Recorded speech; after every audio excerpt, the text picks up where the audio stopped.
हाँ जी फैसल, इससे अगले पेज पर आ जाएं, सेक्शन 1.5 पर। ये हो गया, इससे अगला पेज ये section 1.5 solution of system, solution sets of linear systems. ये है जी सेक्शन 1.5। आपको पता है कि अगर ax is equal to b हो तो वो नॉन होमोजीनियस सिस्टम होता है, और ax इज इक्वल टू 0 हो जाए तो वो होमोजीनियस सिस्टम होता है। A system of linear equation is said to be homogeneous if it can be written in the form ax is equal to 0 where 0 is a vector. If A is an m cross n matrix and n is the zero vector of Rm, such a system ax is equal to 0 always has at least one solution, namely x is equal to 0, and which is called trivial solution. तो ये trivial solution for a given equation ax is equal to 0. The important question is this: whether there exists a non-trivial solution, that is a non-zero vector x that satisfies ax is equal to 0. The existence and uniqueness theorem. Number 2 leads to the fact that this has non-trivial solution if and only if the equation has at least one free variable. One free variable का क्या मतलब है जी? नीचे आ जाएं और नीचे आए, ये लाइन पढ़ें, ये लाइन कि होमोजीनियस सिस्टम का नॉन जीरो सॉल्यूशन, जिसको नॉन ट्रिवियल सॉल्यूशन कहते हैं, वो उस वक्त एग्जिस्ट करता है जब उसमें एक पूरी लाइन ऑफ जीरोस आ जाए। जब एक पूरी लाइन ऑफ जीरोस आ जाती है एचिलॉन फॉर्म में, तो पर आए फैसल, फिर क्या होता है? फिर फ्री वेरिएबल्स आ जाते हैं। अगले पेज पे मेरा बेटा, ये देखें, x1 is equal to x1 minus 4/3 x3, x2 is equal to 0, x3 is equal to 0। तो हम x1 x2 x3 को कैसे लिखते हैं? x1 को हम लिख सकते हैं 4/3 x3, x2 को 0 पुट कर दें और x3 को x3 पुट कर दें, तो इसमें से x3 कॉमन निकाल लें।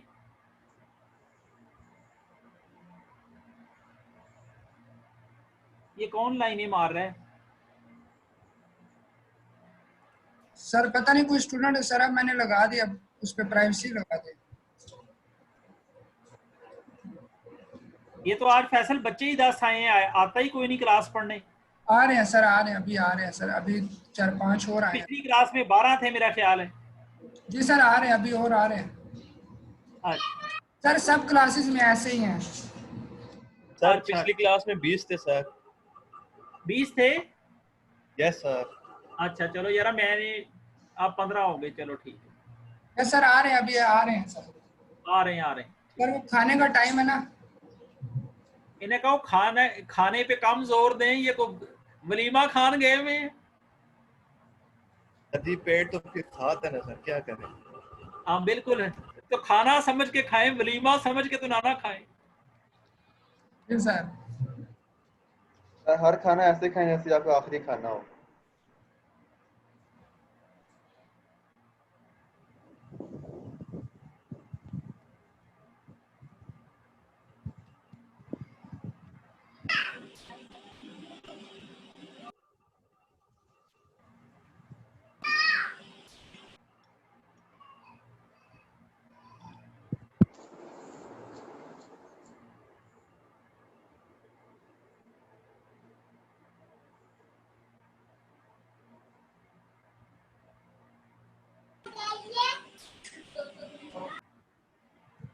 हाँ जी शुरू करें। जी जी सर करें। ये देखें जी, पिछले क्वेश्चन की रिड्यूस एचिलॉन फॉर्म क्या आ गई मेरे बच्चे, इसको देखें जरा। यहाँ से आ गई x1 minus 4/3 x3 is equal to 0, यहाँ से आ गई x2 इज इक्वल टू 0, और यहाँ से आ गई 0 x3 इज इक्वल टू 0। ठीक है ना जी? तो इसको हम 0 इज इक्वल टू 0 को 0x3 भी तो करके लिख सकते हैं। ठीक है, अब नोट ये करना है कि यहाँ पर x3 जो है ना आपका, ये पहली इक्वेशन के अंदर नॉन जीरो है, लिहाजा इसको यहाँ पर भी नॉन जीरो ही रखना है। ठीक है, x1 की वैल्यू आ गई 4/3 x3, x2 की वैल्यू ऊपर से नजर आ रहा है 0 आ गई, और x3 की वैल्यू निकल नहीं सकती, लिहाजा इसको x3 को x3 ही रखना है इसमें। जब यहाँ पर रख लेंगे फिर इसमें से x3 कॉमन निकाल लें, तो ये वो वेक्टर है आपका v जो सिस्टम को सेटिस्फाई कर दे। तो अगर सर समझ आपने नहीं नोट आई किया कि सर, नहीं नोट भी नहीं किया, समझ भी नहीं आई सर ये रिड्यूस एचिलॉन फॉर्म जो पिछले क्वेश्चन की थी उसकी समझ आ गई। जी सर।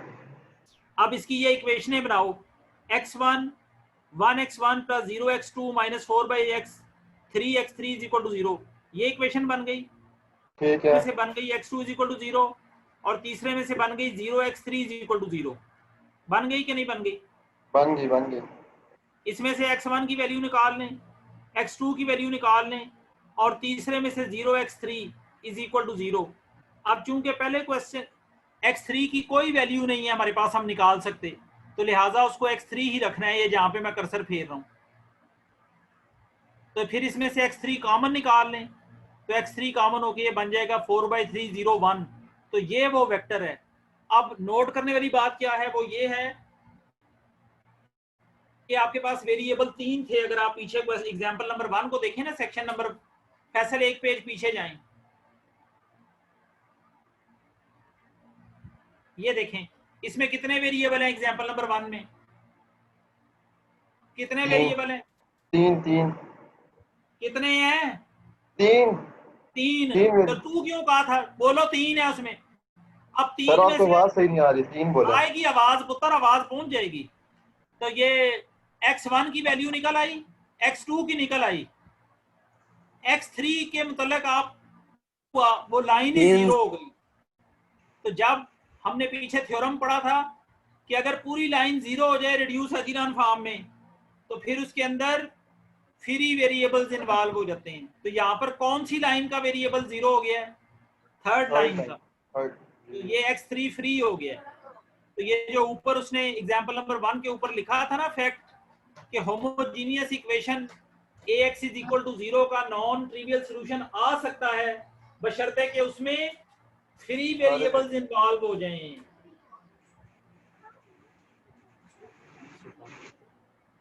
बच्चा ये आइडिया समझ आया आपको?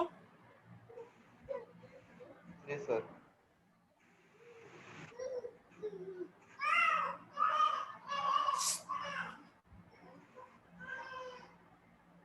उसको देख ले, वो कहाँ छोड़ आई। आ जाओ तुम अंदर।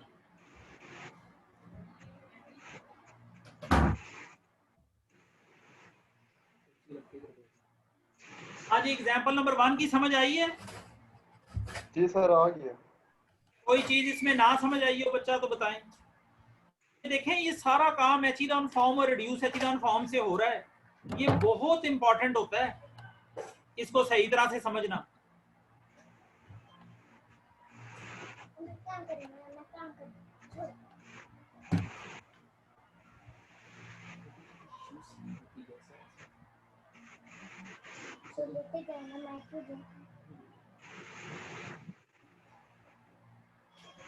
बच्चा एग्जांपल नंबर 1 सेक्शन 1.5 की बड़ी इंपॉर्टेंट एग्जांपल है।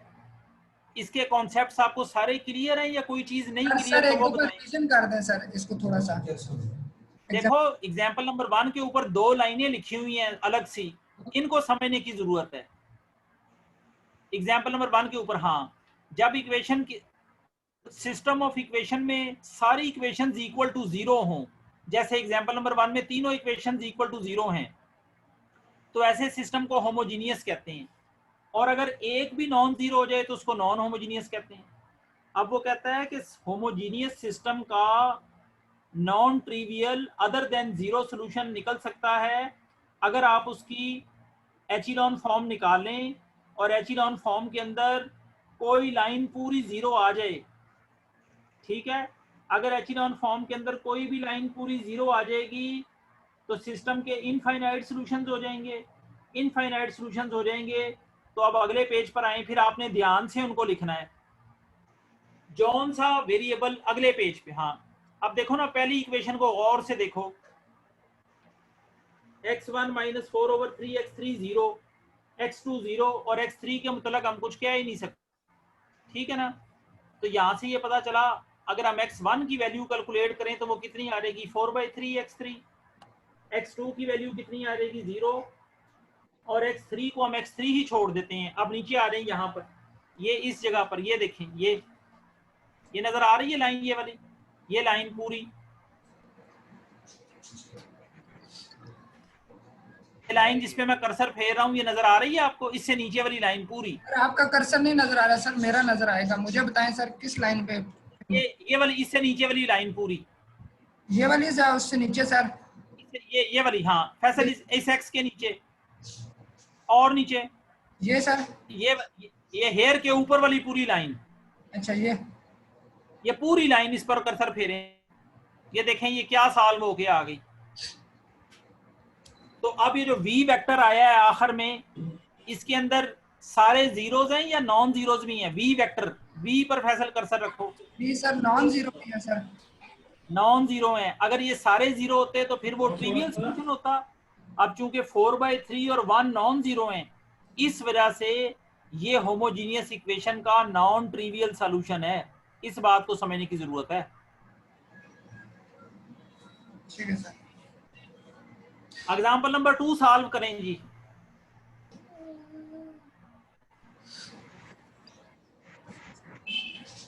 सॉल्व करो बच्चों। एक इक्वेशन उसने दी है, इसको आपने सॉल्व किया तो ये क्या आ गई, इसमें दो फ्री वेरिएबल है x2 और x3। तो एग्जाम्पल नंबर 2 आपने खुद कंप्लीट करनी है। आ गई समझ? Yes sir.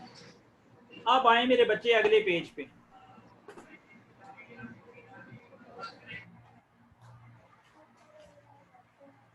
हेडिंग है जी सोल्यूशन ऑफ नॉन होमो, अगले पे, हाँ ये heading solution of non homogeneous systems, ये solution of non homogeneous systems पर कर्सर फेरें। Solution of non homogeneous systems को हम पैरामीट्रिक वेक्टर फॉर्म में लिख सकते हैं, जो कि इसके ऊपर लिखी हुई है। और पैरामीट्रिक फॉर्म कैसी होती है, जैसी हमने एग्जाम्पल नंबर 2 में देखी है, वो पैरामीट्रिक फॉर्म है। अच्छा जी, आप देखें, determine all solutions of ax is equal to b। कैसे निकालें इसके सॉल्यूशंस? इसमें b की वैल्यू क्या है, 7 - 1 - 4। एग्जाम्पल नंबर 1 में b की वैल्यू क्या थी, 0 0 0। तो 0 0 0 वाला सिस्टम होमोजीनियस था। यहाँ वाला सिस्टम 7 - 1 - 4 की वजह से नॉन होमोजीनियस है।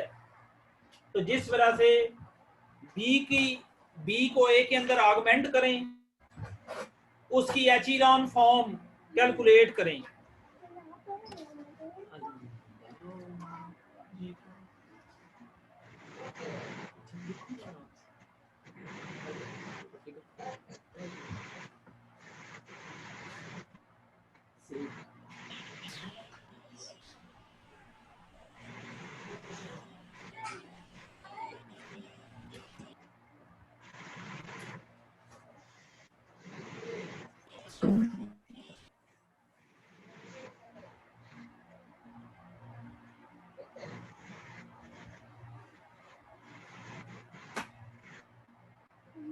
हाँ जी बच्चों, आवाज आ रही?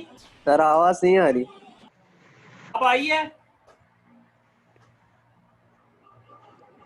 बच्चों, आवाज आ रही? जी सर, हल्की हल्की आ रही। सर आ रही है सर, आवाज आ रही है आपकी।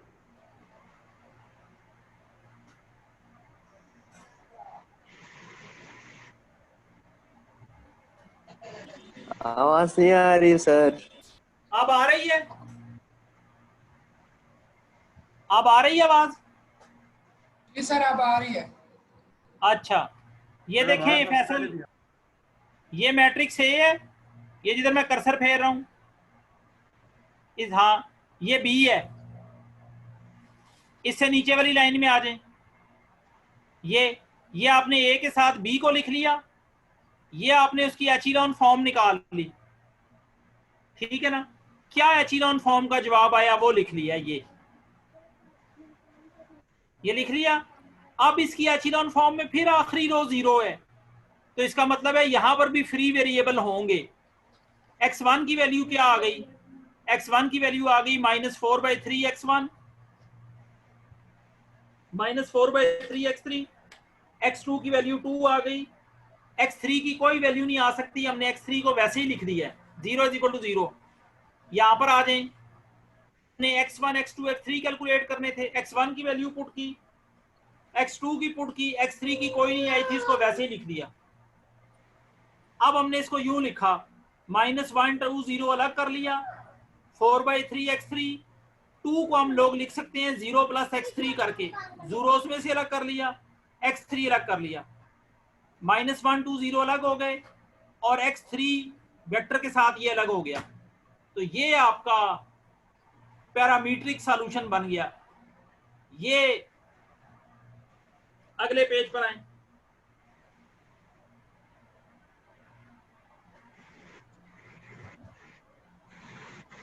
x3 के साथ एक ये x = p + tv, v क्या है हमारा वेक्टर है 4/3 0 1, t की जगह पर x3 है और p की जगह पर है -1 2 0।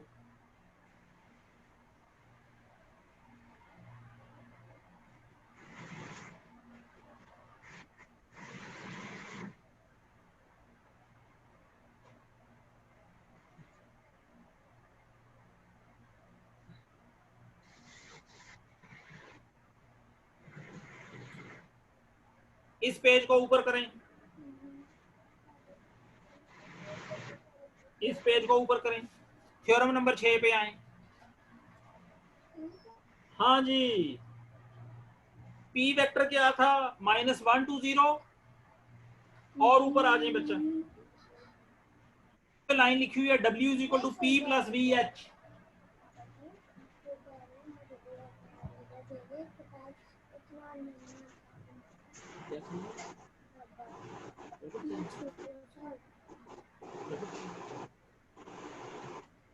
-1 2 0 p है और 4/3 0 1 vh है। अगले पेज पर आ जाएं।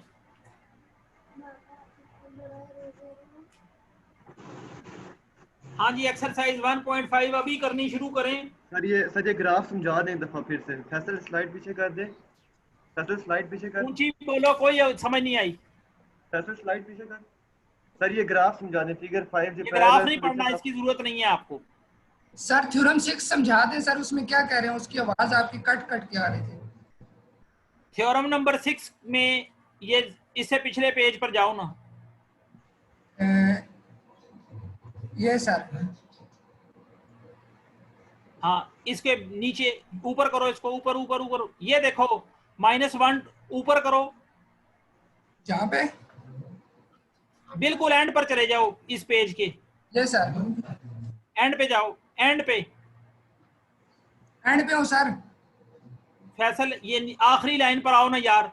ये सर, ये -1 2 0 के नीचे क्या लिखा हुआ है, p, ये नीचे लिखा हुआ है, ये p लिखा हुआ है, ये सर, और ये क्या लिखा हुआ है, ये लिखा हुआ है vh।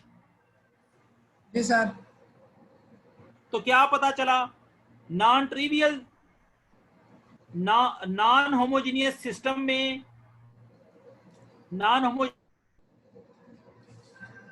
सिस्टम के सॉल्यूशन में एक p होता है और एक vh होता है। जो वेक्टर वेरिएबल के बगैर हो उसको p कहना है, और जो वेरिएबल के साथ होगा उसको v कहना है। ठीक है सर। तो जो वेरिएबल के साथ वाला होता है वो होमोजीनियस सिस्टम में से आ रहा होता है। थ्योरम नंबर 6 का ये मतलब है। ठीक है सर, अब आई समझ? आ गई सर, समझ आ गई। ये जो एग्जांपल नंबर 2 का सॉल्यूशन है, इसको देखते हुए मैप करना है अपना थ्योरम नंबर 6 पे, फिर समझ आएगी।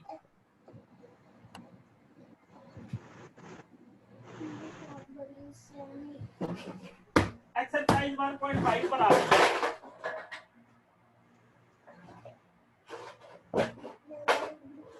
एक्सरसाइज 1.5 पर आ जाए। काफी है सर।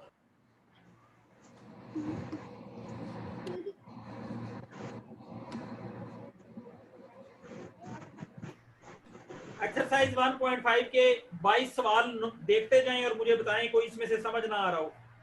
सेक्शन 1.5 को ध्यान में रखते हुए चलते ही आए। सर 22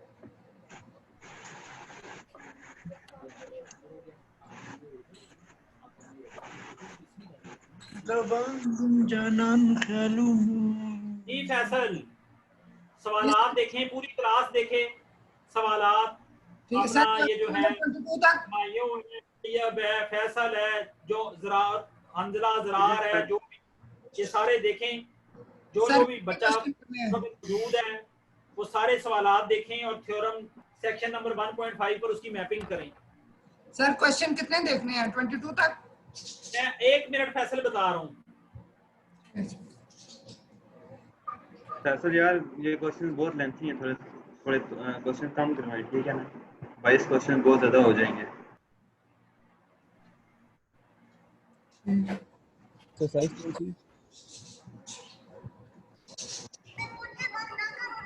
ठीक है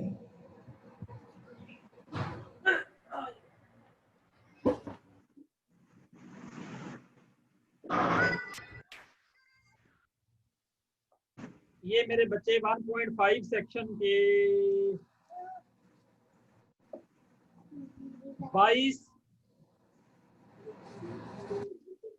33, 34 22, 33, 34 अल्लाह अकबर। सर ये 22, 33, 34 बस 3 क्वेश्चन करने हैं सर। 1 से 22 तक के से 8 नंबर कर लो ना। एक ठीक है 1 से 22 तक और नंबर। 1 से 22 तक आउट करोगे तो 11 रह जाएंगे ना। जी सर। उसके बाद 33वां 34वां कर लो। ठीक है सर। अब आ जाए सेक्शन 1.6 के ऊपर। सर बस इतना ही है, काफी है सर। 2 सर सेक्शन बहुत है पढ़े। सर, थोड़े हैं, बहुत ये ज़्यादा है कम सर ये है आज के लिए। काफी है आज के लिए सर, ये 2 एक्सरसाइजेज सर सर क्योंकि जो स्टूडेंट्स आर्टिकल ने पढ़ा उनके लिए मुश्किल होगा। अच्छा बच्चों, जुमे के दिन फिर क्लास होगी पिछले वीक वाली। सर यार देख के आगे। ठीक है सर, ठीक है। अच्छा अब आप लोग सारे मेरी बात सुने, जो जो कितने 21 पार्टिसिपेंट्स मौजूद हैं। बच्चों कोई भी सवाल जो आपसे सेक्शन 1.4 का कोई थ्योरम नोट करें सारे बच्चे। जी सर। आप लोगों ने सेक्शन 1.4 के थ्योरम 3 और को सेक्शन 1.1, 1.2 और 1.3 के थ्योरम्स के साथ कनेक्ट करके पढ़ना है। आई बात समझ? ठीक है सर। जी सर। बच्चा जब तक आप सेक्शन 4 सबसे इंपॉर्टेंट सेक्शन है, अगर आप इसके दोनों थ्योरम्स का कनेक्शन पिछले 3 सेक्शनों के साथ नहीं दे सकेंगे तो आपको पूरी बात समझ नहीं आएगी, आप इन बिटवीन रह जाएंगे। ठीक है? ठीक है सर। सेक्शन नंबर 1.5 के थ्योरम जो हैं वो ठीक है सर। इंडिपेंडेंट, उनमें कोई मुश्किल नहीं है। उसमें 2 कॉन्सेप्ट हैं, एक होमोजीनियस इक्वेशन का, एक नॉन होमोजीनियस इक्वेशन का। ठीक है सर, ठीक। तो सेक्शन नंबर 1.4 के थ्योरम नंबर 3 और 4 को 10-10 दफा लिखना है। फिर वो 10-10 दफा आप लिखेंगे तो आपको उसमें कोई चीज परेशान करेगी, कोई तंगी होगी, उस तंगी का जवाब 1.1, 2 और 3 में मौजूद है सेक्शन में। ठीक है सर। बात समझ आई? हाँ जी सर। अच्छा, अब जब आप यस एक्सरसाइज सर, पूरी बात समझ आ गई। 5 सॉल्व करेंगे तो जो मुश्किलात हों आपने व्हाट्सएप ग्रुप बना हुआ है उस पर भेजते जाने हैं, ठीक है? ठीक है सर। तो ठीक है। इंशाल्लाह ठीक हो गया सर। जुम्मे के दिन शाम को 6 के बाद क्लास रखेंगे। ठीक है सर, 9 बजे तक रख देंगे क्लास। 6 बजे रखेंगे, 6 से 8 बजे तक।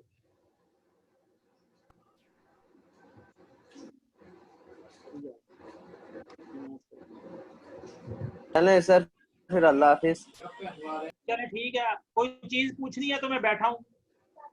बस सर एंड करते हैं सर, बस खाना एंड वगैरह कर। खाएं सर, आप भी, हम भी खाते मीटिंग हैं। एंड कर दो फिर सर। ठीक है ठीक है ठीक है। ठीक है सर। ओके सर, अब रखने वाले हैं सर। फी मानिल्लाह। ऐसा लर्न कर दो मीटिंग।